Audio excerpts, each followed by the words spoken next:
Donald Trump has talked tough on the world stage. North Korea best not make any more threats. He's turned his back on allies. Oh, he's two-faced. And courted former foes. I would certainly meet with Iran if they wanted to meet. Early in his presidency, as scandals swirled over links between Russian agents and his associates, I have nothing to do with Russia. Haven't made a phone call to Russia in years. he was defiant, wooing Russia's president, Vladimir Putin. He just said it's not Russia. I will say this, I don't see any reason why it would be. As the Russia scandal faded, Mr. Trump honed in on a long-term focus of his ire. China is ripping us off. You know who's getting the oil? China. What China's doing to us is horrible. First, he wooed China's President Xi Jinping to do a deal more favourable to US businesses and farmers. In a very loving way. But it didn't happen and launched a trade war. If they charge us, we charge them the same thing. But America's trade deficit with China is now the worst it's been in 12 years. And coronavirus, or as Donald Trump calls it, The China virus. appears to have sunk the relationship to new lows. Our relationship with China was good until they did this. Donald Trump has had an even bumpier ride with North Korea, Do not try us. goading Kim Jong-un into an escalating war of words, Rocket Man is on a suicide mission for himself. before first coming together for a historic summit in Singapore. History in a handshake. The dictator and the disruptor on neutral ground and ready to deal. And we're going to take care of a very big and very dangerous problem for the world. Becoming the world's most powerful pen pals, He wrote me beautiful letters, and they're great letters. We fell in love. then delivering the dictator a priceless PR victory. Crossing the demilitarized zone from South Korea for a historic handshake. President Trump has just walked across the demarcation line that made him the first U.S. president to visit our country.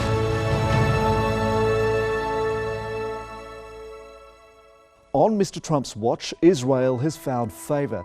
His administration first recognising Jerusalem as the nation's capital.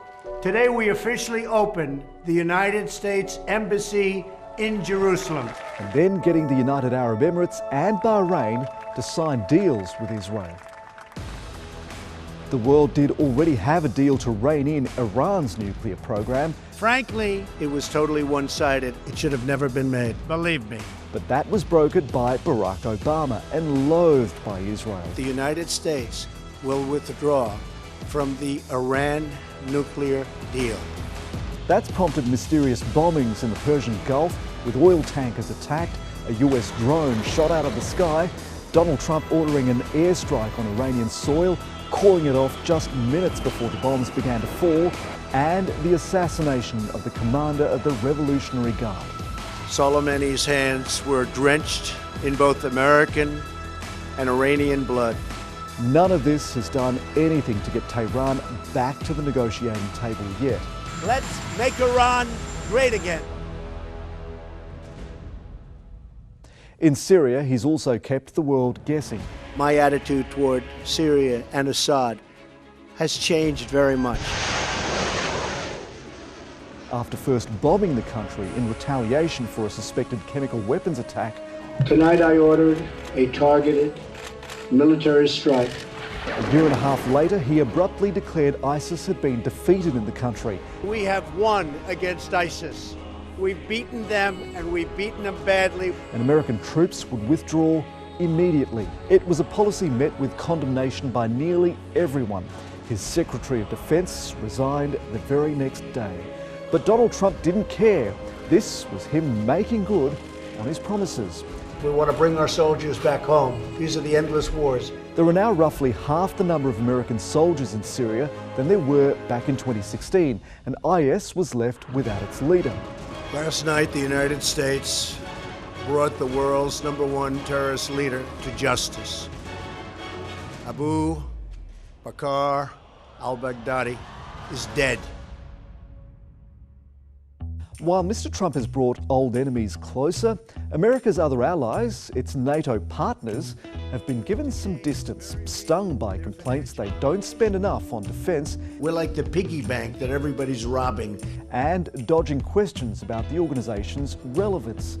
And I never asked once what the new NATO headquarters cost. This image from the G7 meeting in 2018 summed up the frayed relationship that exists between the President and the USA's traditional partners. Polite, we're reasonable, but we also will not be pushed around. And it's kind of insulting. The encounters have ranged from overtly frosty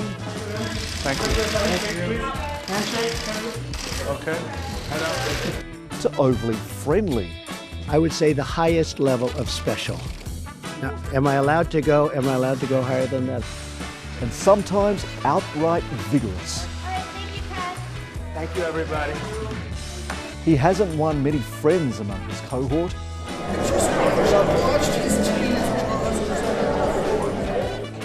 But Donald Trump didn't care. He stood his ground on NATO, and that's seen European countries raise their spending on defence, now meeting their 2% targets.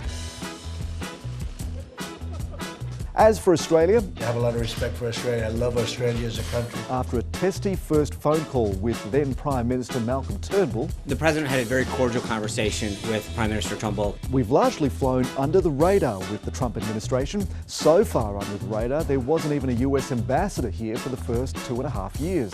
Riding in Her Majesty's Rolls Royce was something for a farm boy from Tennessee. I love Australia, always have. Got Greg Norman's here today, a friend of ours. Greg Norman, it seems, endures where prime ministers change. Greg Norman is a friend of mine and a great friend of yours, I know, and I think he's going to be here tonight. Yeah, he's Beyond their shared admiration of the great white shark, Scott Morrison and Donald Trump have formed a close relationship. So I want to go. We'll do a deal. We'll make a deal. Australia's Prime Minister is only one of 2 world leaders given a state dinner during the Trump presidency. To 100 years of mateship and to 100 more. The other state dinner was for Emmanuel Macron. His dinner invitations, much like his foreign policy, keeps the world guessing on who's in, I like him a lot. who's out Every once in a while we go at it just a little bit. of Donald Trump's favour.